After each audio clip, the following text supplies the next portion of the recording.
ನಮಸ್ಕಾರ ರೀ. ರಿಯಾಸ್ ಕಿಚನ್ಗೆ ಸ್ವಾಗತ. ನೀವು ಇವತ್ತು ನೋಡ್ತಾ ಇರ್ಬೋದು ನಮ್ಮದು ಮೊಳಕೆ ಕಾಳು. ನಾನು ಇದನ್ನು ಒಂದು ದಿವಸ ನೆನೆಸಿ 1.5 ದಿವಸ ನಾನು ಇದನ್ನು ಕಾಟನ್ ಬಟ್ಟೆನಲ್ಲಿ ಕಟ್ಟಿ ಇಟ್ಟಿದ್ದೇನೆ. ಹಾಗಾಗಿ ಇದು ಇಷ್ಟು ಚೆನ್ನಾಗಿ ಮೊಳಕೆ ಬರಬೇಕು. ನಮಗೆ ಮೊಳಕೆ ಕಾಳು ಅಂತಂದರೆ ಇಷ್ಟು ಉದ್ದಿದ್ದರೆ ಇದರೊಳಗೆ ಒಳ್ಳೆಯ ನಮಗೆ ಪ್ರೋಟೀನು ಮತ್ತು ಫೈಬರ್ ಕಂಟೆಂಟು ತುಂಬ ಇರುತ್ತೆ ಮತ್ತು ಇದು ಆರೋಗ್ಯಕ್ಕೂ ಒಳ್ಳೆಯದು. ನಾನಿಲ್ಲಿ ಹೆಸರು ಕಾಳು ಮತ್ತು ಇದು ಮಟಕಿ ಕಾಳು ಇವೆರಡು ತೊಗೊಂಡಿದ್ದೇನೆ. ಇದು ತುಂಬ ದೇಹಕ್ಕೆ ತಂಪನ್ನು ಕೊಡುತ್ತೆ. ಆರೋಗ್ಯಕರವಾದಂತಹ ದೃಷ್ಟಿಯಿಂದ ನಾನು ಇದನ್ನು ಸಹ ಈ ಥರ ನಾನು ಇವತ್ತು ತೊಗೊಂಡಿದ್ದೇನೆ. ನೀವಿಲ್ಲಿ ನೋಡ್ಬೋದು ನಾನು ಈ ಕಾಳನ್ನು ಇಟ್ಕೊಂಡಿದ್ದೇನೆ. ಇವಾಗ ನಾನು ಒಂದೊಂದಾಗೇ ಹಾಕೋತಾ ಹೋಗ್ತಾ ಇರ್ತೀನಿ. ನೋಡ್ಬೋದು ನೀವು ಇಲ್ಲಿ ನಾನು ನೋಡ್ಬೋದು ನೀವು ಬಾದಾಮು ಈ ಥರ ನಾನು ತುಪ್ಪದಲ್ಲಿ ಹುರಿದು ಬಿಟ್ಟು ಇಟ್ಕೊಂಡಿದ್ದೇನೆ.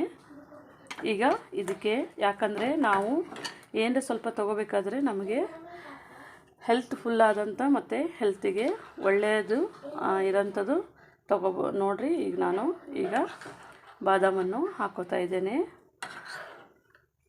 ಎಲ್ಲಾನು ಪದಾರ್ಥಗಳನ್ನು ನಾವು ಒಂದೊಂದೇ ಹಾಕೊಂಡು ನಾವು ಸ್ವಲ್ಪ ಲೈಟು ಬ್ರೌನ್ ಆದರೆ ಸಾಕು. ಈಗ ನೀವು ನೋಡ್ಬೋದು ನಮ್ಮದು ಇದಕ್ಕೆ ನಾನೊಂಚೂರು ಗೋಡಂಬಿ ಹಾಕ್ಕೊಂಡಿದ್ದೇನೆ. ಅಂದರೆ ಸ್ವಲ್ಪ ಇದು ಹಸಿ ತಿನ್ನಲು ಸ್ವಲ್ಪ ಈ ಥರ ತುಂಬ ಏನು ಗೋಲ್ಡನ್ ಬ್ರೌನ್ ಆಗೋದು ಬೇಡ, ಸ್ವಲ್ಪನೇ ಬ್ರೌನ್ ಆದರೆ ಸಾಕು. ಈಗ ನೀವು ನೋಡ್ಬೋದು ನಮ್ಮದು ಕಲರು ಸ್ವಲ್ಪ ಲೈಟಾಗಿ ಚೇಂಜ್ ಆಗಿದೆ ಗೋಡಂಬಿದು. ಹಾಗಾಗಿ ಇಷ್ಟಾದರೆ ಸಾಕು, ನಮಗೆ ತುಂಬ ಇದು ಮಾಡೋದು ಬೇಡ. ಈಗ ನಾವು ಗೋಡಂಬಿಯನ್ನು ತುಪ್ಪದಲ್ಲಿ ಹುರಿದಿದ್ದು ನೋಡ್ರಿ, ಇದನ್ನು ಸಹ ಹಾಕೋತಾ ಇದ್ದೇನೆ. ಇದು ಒಂದು ಸ್ವಲ್ಪ ಬಿಟ್ಟು ನೀವು ಹಾಕೋಬೇಕು. ತುಂಬ ಬಿಸಿ ಇದ್ದಾಗ ಹಾಕೋಬೇಡ್ರಿ. ನಾನೊಂದು ಸ್ವಲ್ಪ ತಣ್ಣಗೆ ಮಾಡಿಬಿಟ್ಟೆ ಹಾಕೋತಾ ಇದ್ದೀನಿ. ಯಾಕಂದರೆ ನಮ್ಮದು ಇದೆಲ್ಲ ಕಾಳೆಲ್ಲ ಸ್ವಲ್ಪ ತಣ್ಣಗಿರ್ತದೆ ನೋಡ್ರಿ. ಹಾಗಾಗಿ ಬಿಸಿ ಹಾಕೊಂಡಿಲ್ಲ.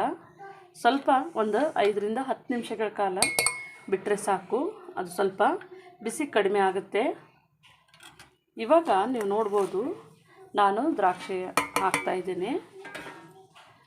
3 ಸ್ವಲ್ಪ ನಾವು ಮಿಕ್ಸ್ ಮಾಡೋಣ. ಈಗ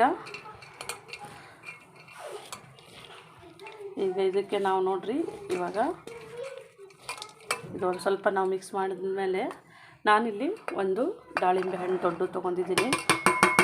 ನಾವು ಹಾಕಬೇಕಾದ್ರೆ ಎಲ್ಲವನ್ನು ಸ್ವಲ್ಪ ಅರ್ಧ ಪ್ರಮಾಣದಾಗರೆ ಹಾಕಬೇಕ್ರಿ. ಸ್ವಲ್ಪ ದ್ರಾಕ್ಷಿ ಗೋಡಂಬಿ ಕಡಿಮೆ ಹಾಕಿದ್ದೀನಿ ನಾನು, ಬಾದಾಮು ಇದು ಮಾತ್ರ ಸ್ವಲ್ಪ ಜಾಸ್ತಿನೇ ತೊಗೊಂಡಿರೋದು ನಾನು, ನೋಡ್ಬೋದು ನೀವು. ಮತ್ತು ಇದಕ್ಕೆ ನಾನು ಇವಾಗ ಇದು ಹಾಕ್ತಾಯಿದ್ದೀನಿ ನೋಡ್ಬೋದು ರೀ, ಜೋಳ.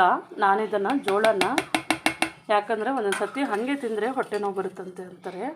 ಹಾಗಾಗಿ ನಾನು ಜೋಳವನ್ನು ಈ ಥರ ಬೇಯಿಸಿಬಿಟ್ಟು ಇದೆಲ್ಲ ಫಸ್ಟಿಗೆ ತೆಗೆದು ಬಿಟ್ರಿ ಹಬೆನಲ್ಲೇ ಬೇಯಿಸ್ಬೇಕಿದು, ನೀರಲ್ಲಿ ಬೇಯಿಸೋದು ಬೇಡ್ರಿ. ಹಬೆನಲ್ಲೇ ಬೇಯಿಸ್ಬಿಟ್ಟು ಇದನ್ನು ಈಗ ನೀವು ಇಲ್ಲಿ ನೋಡ್ಬೋದು ರೀ, ಚೂರು ಚಿಟಿಕೆ ಅಷ್ಟು ಉಪ್ಪನ್ನು ಹಾಕ್ತಾಯಿದ್ದೇನೆ, ಸ್ವಲ್ಪ ಟೇಸ್ಟ್ ಸಲುವಾಗಿ. ಮತ್ತು ಹಾಗೇ ನೋಡಿರಿ ಒಂದು ಸ್ವಲ್ಪ 1/4 ಟೀ ಸ್ಪೂನಷ್ಟು ಇದು ಕಾಳು ಮೆಣಸಿನ ಪುಡಿ ಹಾಕ್ತಾಯಿದ್ದೇನೆ. ಮತ್ತು ಒಂದು ಸ್ವಲ್ಪನೇ ಚಾಟ್ ಮಸಾಲ, ಇದು ಆಪ್ಷನ್ನು, ನೀವು ಹಾಕೋದಿದ್ರೆ ಹಾಕ್ಬೋದು, ಬೇಡ ಅಂತಂತಂದರೆ ಸ್ಕಿಪ್ ಮಾಡ್ಬೋದು, ಅದಕ್ಕೇನಿಲ್ಲ. ಸ್ವಲ್ಪ ಟೇಸ್ಟು ಡಿಫ್ರೆಂಟಾಗಿ ಬರುತ್ತೆ ಅಂಥೇಳಿ ನಾನು ಇಲ್ಲಿ ಒಂಚೂರು ಚಾಟ್ ಮಸಾಲವನ್ನು ಹಾಕ್ತಾಯಿದ್ದೇನೆ. ಮತ್ತು ಹಾಗೇ ನೋಡಿರಿ ಒಂದು 1/4 ಸ್ಪೂನ್ಕಿನಲ್ಲೂ ಸ್ವಲ್ಪ ಕಡಿಮೆ ಆಮ್ಚೂರು ಪೌಡರು, ನಾನು ಆಮ್ಚೂರು ಪೌಡ್ರ್ ಹಾಕಿದ್ದೀನಿ. ನೀವು ಒಂಚೂರು ಲಿಂಬೆ ರಸವನ್ನು ಹಿಂಡಿದ್ರೆ ಸಾಕು ನೋಡಿರಿ. ಈ ಥರ ನಾವು ಮಿಕ್ಸ್ ಮಾಡಬೇಕಾಗುತ್ತೆ. ಅಂದರೆ ಸ್ಪೂನಿಗೂ ಅಷ್ಟು ನೀಟಾಗಿ ಬರೋದಿಲ್ಲ.